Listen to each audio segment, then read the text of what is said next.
Alam mo pare, nag-research ako tungkol kay Boss Toyo. Oh. Bago siya naging Boss Toyo, nagtrabaho siya kung saan-saan. Tricycle driver, sa pharmacy. Talaga lahat. Lahat, sinubukan ko. Nag-ano ka pa, yung Factory worker. sidecar.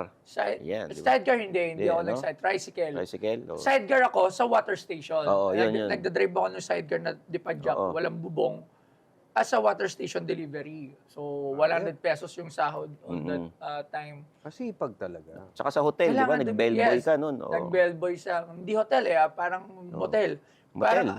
Yung motel na sa mga lugar, sa mga city, maliliit. Kasi Cavite City, I grew up in Cavite City. Anong ginagawa? Walang sogo doon Ikaw ang tiga... Ito po. Oo. Yan, taga-tagalinis din ng mga bedsheet na hindi pinapalitan. Ganun lang dati, pagkapagpag lang. Kasi parang ang check-in lang. Na-tsempohan mo ba ako doon? Hindi, kasi sobrang... Hindi, ano lang yun sobrang small time mo. Sa very cheap motel. Doon sa lugar na time na yun, pwestuhan na ng mga nagsasyabu lang yun So pag-angat mo ng mga kama, may puro foil doon. So, tapos may mga babae din. Pero talagang madumi.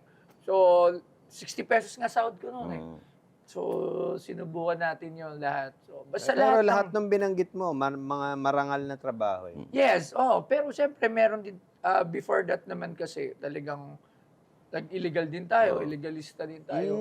Before yung mga ganyan na mga bagay. Kasi I almost tried everything, basta mag-gain ng money at mag-earn ako ng pera. I almost tried Anything to survive. Yes, oo.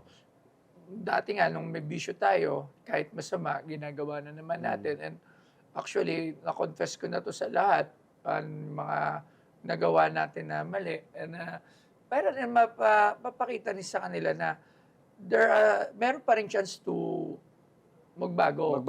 Diba? Hindi naman porket. Pero I'm not setting this up. Parang gawin nyo to, kailangan nyo muna magpakasama para maging mabuti. Anong ma-advise mo dun sa mga... Kasi maiintindihan mo talaga mahirap na hirap sa buhay. Yes, oo. Ito na lang ang matatakbuhan ko Ano ang pwede mong i-advise sa mga dumadaan sa ganun? Sa ngayon, hindi nyo na kailangan gawin yun There are so many ways than before. Dati kasi walang SOCMED. So kung wala kang negosyo, wala kang trabaho, wala kang pera, you're broke as, di ba? Pero ngayon, you have social media. Mag-TikTok ka. Madami kang paraan para kumita. Magbenta ka ng kahit ano, social media. Seller, Kasi live dati selling. pagka negosyante ka, may binibenta ka, binibenta mo to sa mga kakilala mo or doon lang sa area mo. Ngayon kasi, if you have a product, pwede siyang maging worldwide na yun. worldwide. So, hindi mo na kailangan mag-snatch. So, katulad ng ginagawa dati, hindi mo na kailangan magnakaw.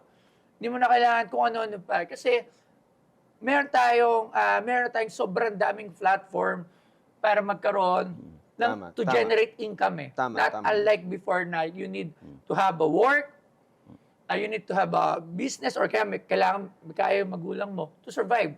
Pero ngayon, doon din kasi ako nagsimula sa online So, nung pinasok ko si online, 1,600 ang puhunan. So, doon din ako nakakita ng murang ibibenta.